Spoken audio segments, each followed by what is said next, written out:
위필드와 해리스가 칼빈주의적 감리교에서 주된 역할을 계속했다면 어떤 결과가 생겼을지 상상하기는 불가능하다.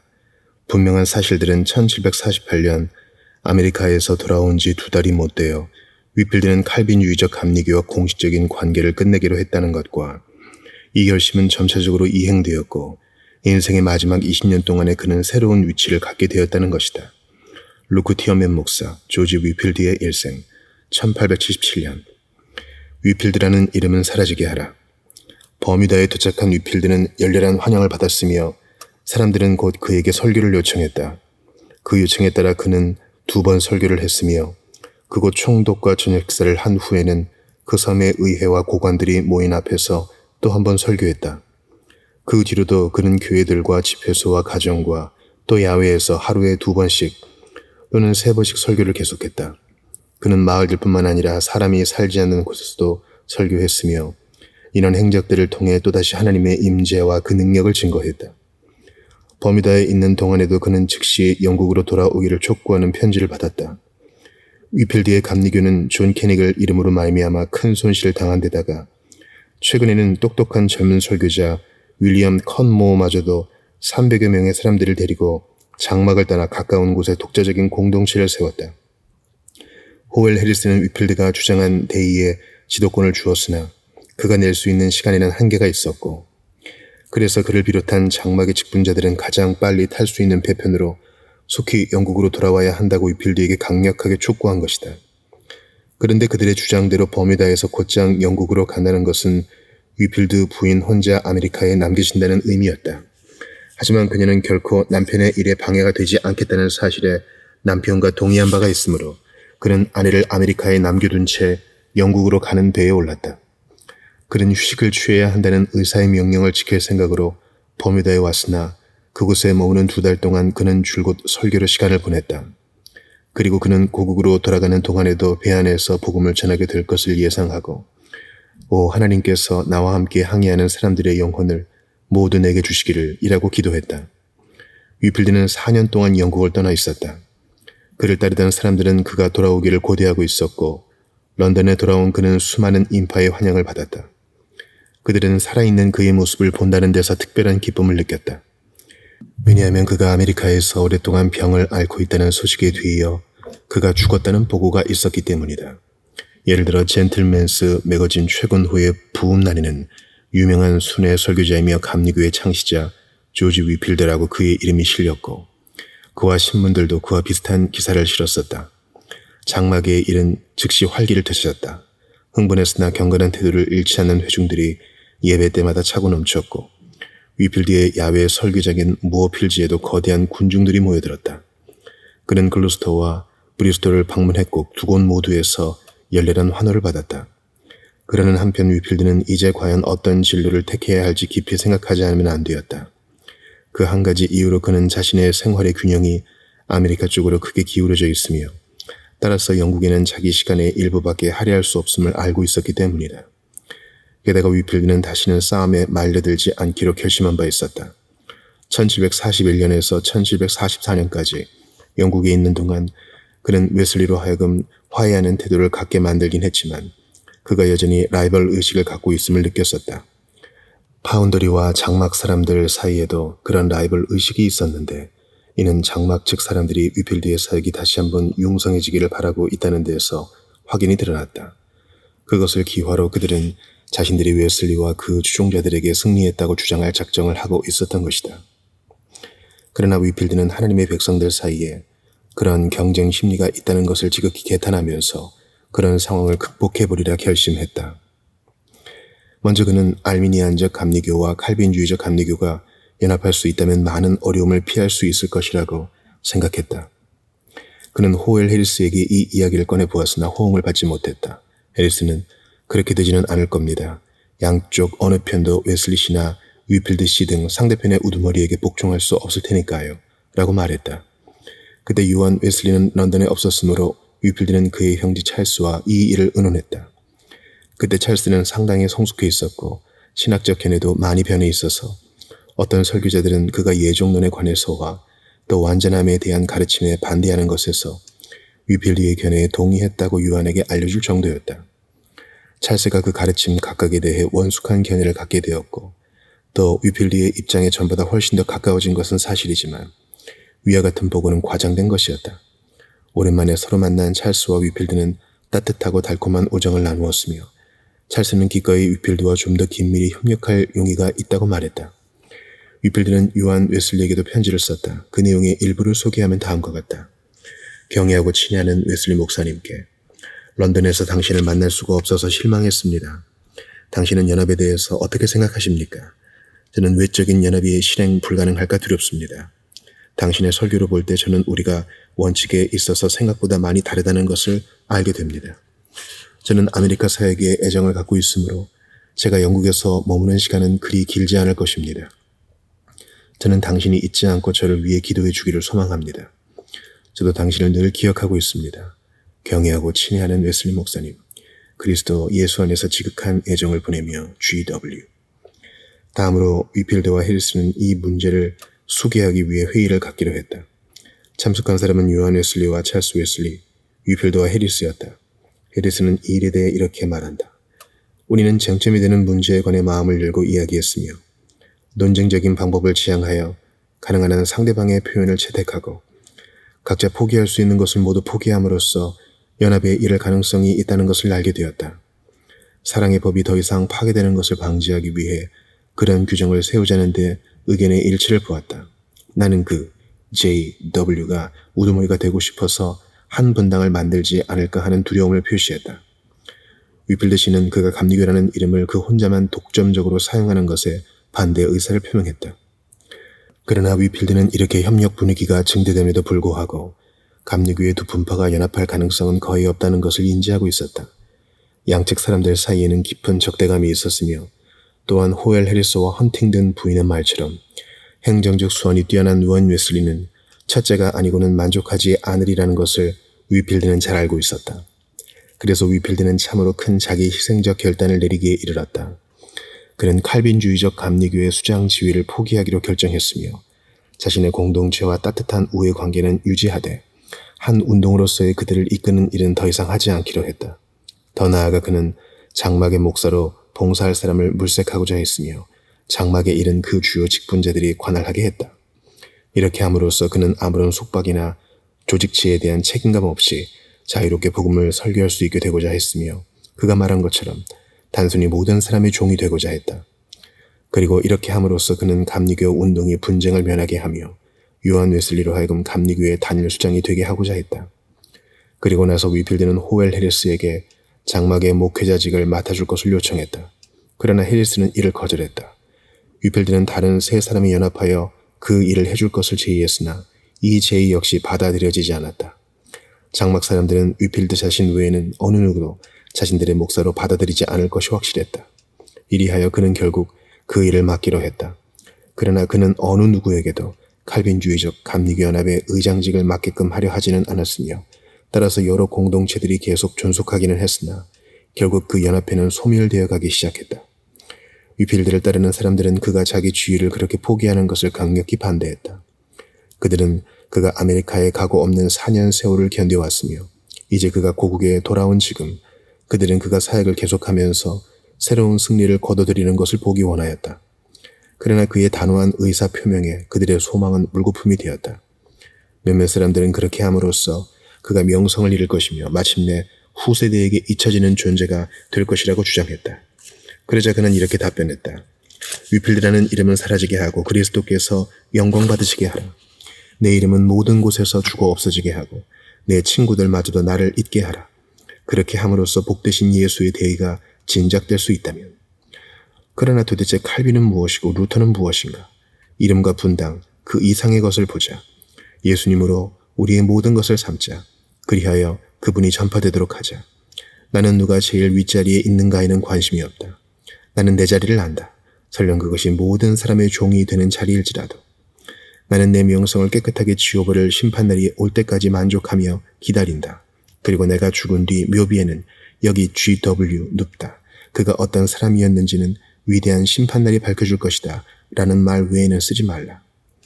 위필드가 이렇게 장대하게 자신의 위치를 포기한 것을 그의 전기작가들은 사실상 그냥 간과해왔다. 그러나 한 사람, 감리교의 주요 사가인 루크티어맨 목사는 이 사실을 넌지시 언급했다. 그래도 우리는 교회사의 과연 어느 부분에서 그런 관대한 비이기심의 예를 찾아볼 수 있겠느냐고 충분히 물을 수가 있다. 그런 고귀한 행위를 우리는 들어본 적이 없는 것이다. 바로 이 행위로서 위필드는 그 당시의 신앙 부흥운동을 그 이상의 불화와 갈등으로부터 구해냈다. 그리고 이로 인해 오늘날 조지 위필드가 아닌 요한 웨슬리가 감리교의 지도자요 창시자로 알려지게 된 것이다. 그러나 위필드는 모든 사람의 종으로서의 자신의 특별한 사명을 완수하기 위해 새로운 출발을 했다. 위필드는 독특할 정도로 예의 바른 삶을 살았으며 단 한 가지도 결점을 찾아볼 수 없는 사람이었다.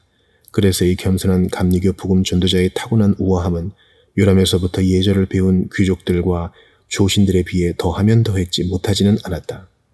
익명의 스코틀랜드인 저자 조지 위필리의 생애와 사역 소고 1850년경. 영국 귀족 사회의 복음을.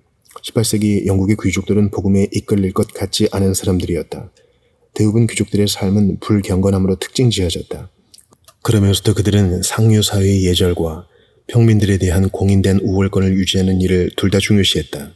일반적으로 그들은 조상으로부터 물려받은 엄청난 부와 명성을 소유하고 있었지만 술 취하여 도박이나 하고 부도덕을 저지르는 것이 그들의 일상생활이었다.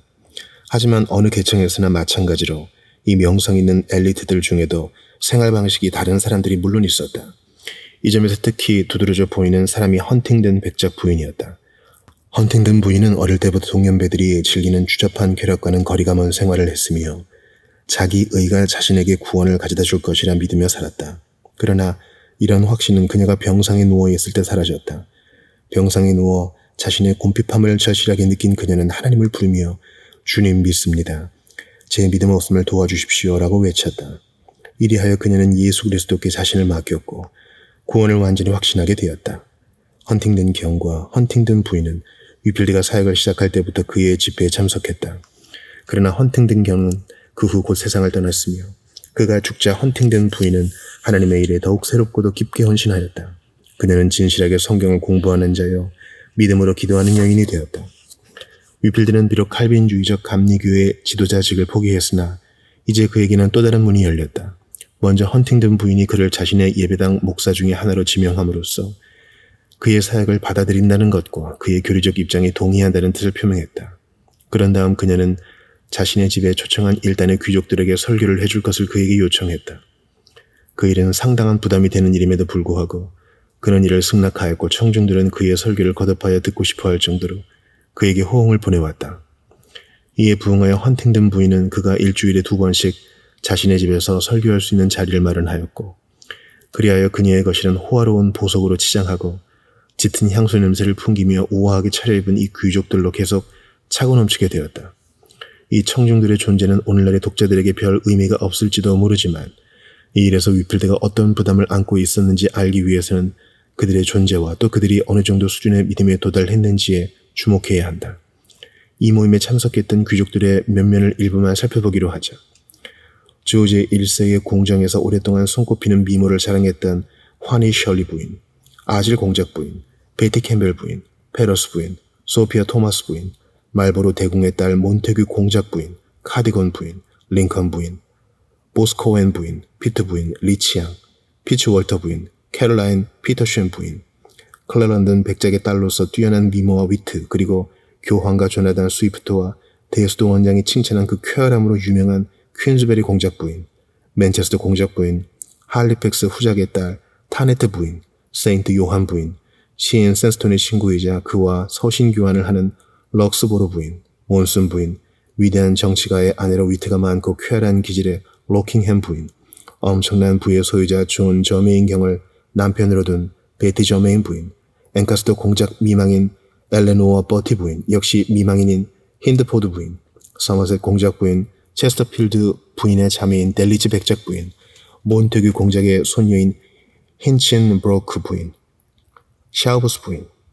지체 높은 여인들 외에 남자들도 그에 못지않게 많았다. 건축일에 많은 돈을 지출하는 것으로 유명한 버빙턴 백작, 웨일즈공의 친구이자 그가 가장 좋아하는 사람으로서 항상 문인들의 발길이 끊이지 않는 값비싼 저택을 소유하고 있었고 후에 멜콤부 경이 된 조지 버브 더링턴, 당시 유행하던 거의 모든 명언을 지어냈을 정도로 괴벽스런 기지에 넘쳤던 조지 어거스터스 슈아브란, 홀더니스 백작, 자기 할아버지 조지 1세의 이름을 따서 조지라 불렸으며 뛰어난 육군 장성이었고 의회 의원이었으며 후에 육군 원수가 된 타운센드 경, 후에 후작이 됨.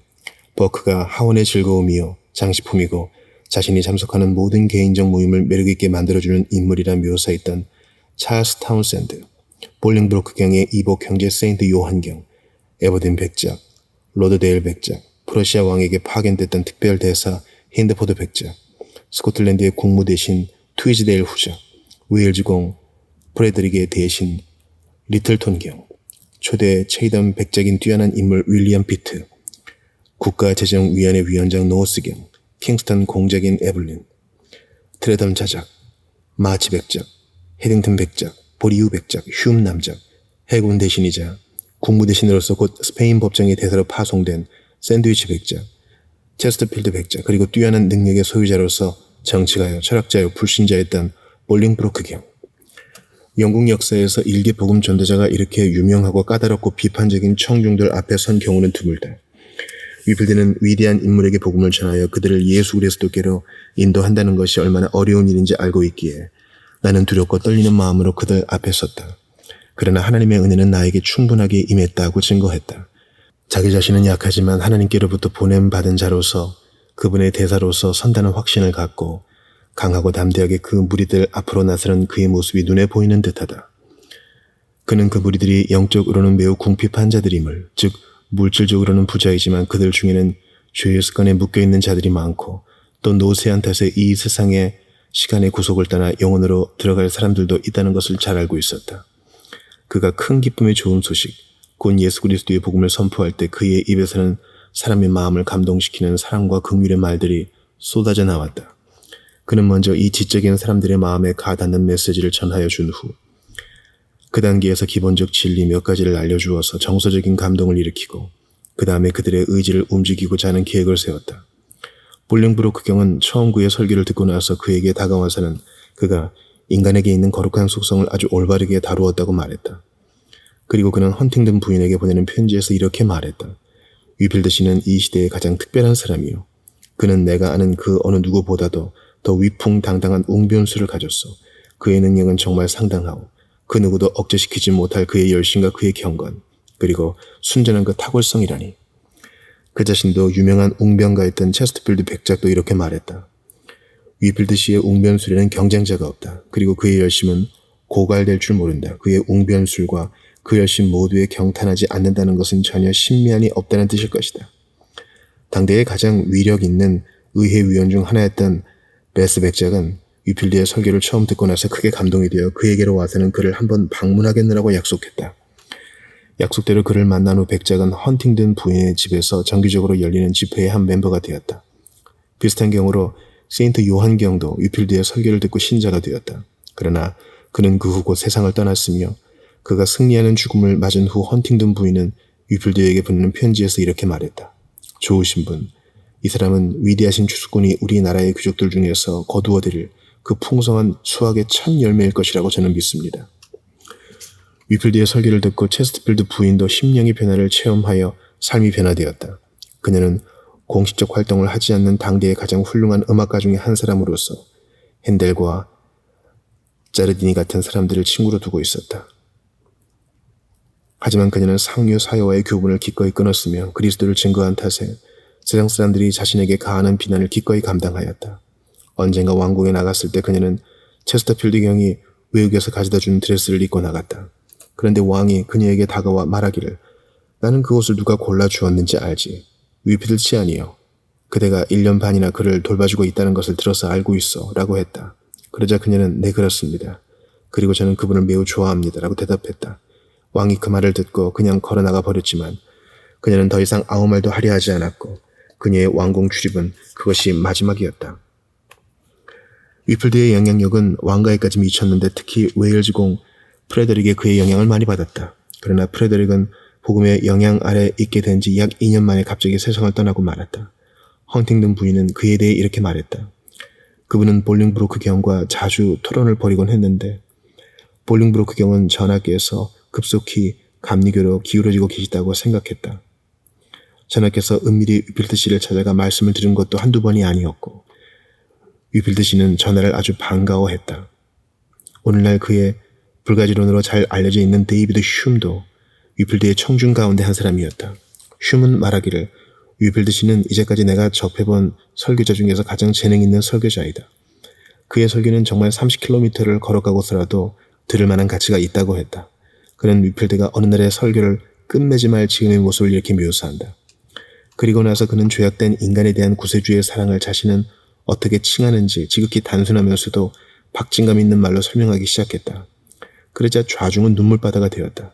이 연설은 내가 이제까지 만나보거나 설교를 들어본 어떤 설교자에게서도 찾아볼 수 없는 힘차면서도 자연스러운 동작이 곁들인 그런 설교였다. 위필드는 편지를 쓰는 방법으로도 여러 다양한 귀족들에게 복음을 전해주고자 했다.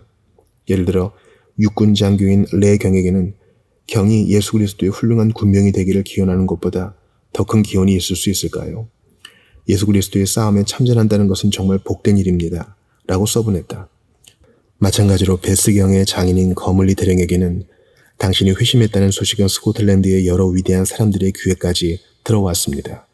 주 예수께서 당신을 확고부동하게 흔들림 없게 늘 그분의 일에 충만히 둘러싸여 있게 지키시기를 바랍니다. 라고 썼다. 그리고 한 백작 부인에게서 받은 편지에 답장을 하면서 그는 이렇게 썼다. 당신의 편지는 주님의 선하심을 맛보아 알고 있는 그리고 거룩한 삶을 살기 시작한 영혼의 언어로 말하고 있습니다. 귀하신 부인, 새 피조물의 세계에 들어오신 것을 환영합니다. 헌팅던 부인은 이 귀족 자기를 가진 친지들 중에서 꾸준하게 그리스도를 증거하는 일을 해나갔다. 그녀는 지도자 자질을 타고난 사람이었고 때로는 융통성 없는 모습을 보이기도 했으나 그러면서도 여전히 자유롭고 겸손한 그리스도인이었다. 더욱이 그녀는 위필드와 같은 칼빈주의를 포용하면서 더욱 분명한 교리적 확신을 갖기에 이르렀다. 그녀의 이런 신념은 헨리 벤 목사에게 써보낸 편지에서 분명하게 나타나는데 벤 목사는 은혜의 교리에 대해 불확실한 개념을 표명한 사람이었다. 그녀의 편지 내용은 이렇다.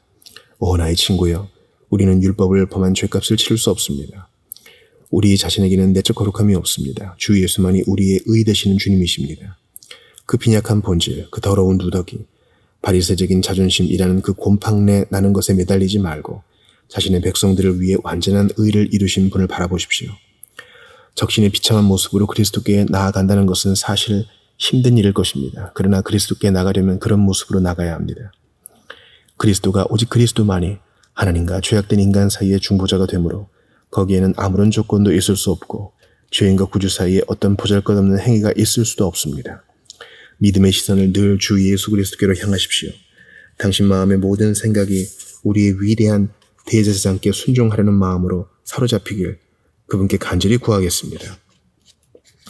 한 번은 어떤 귀부인 두 사람이 한 예배당에서 위필드의 설교를 들은 후 헌팅든 부인에게 와서 말하기를 그는 죄인들을 향한 그리스도의 사랑이 너무도 강하여 그분은 마귀에게서 버림받은 자까지도 받아들이실 것이라고 말했다고 자신 있게 말했다.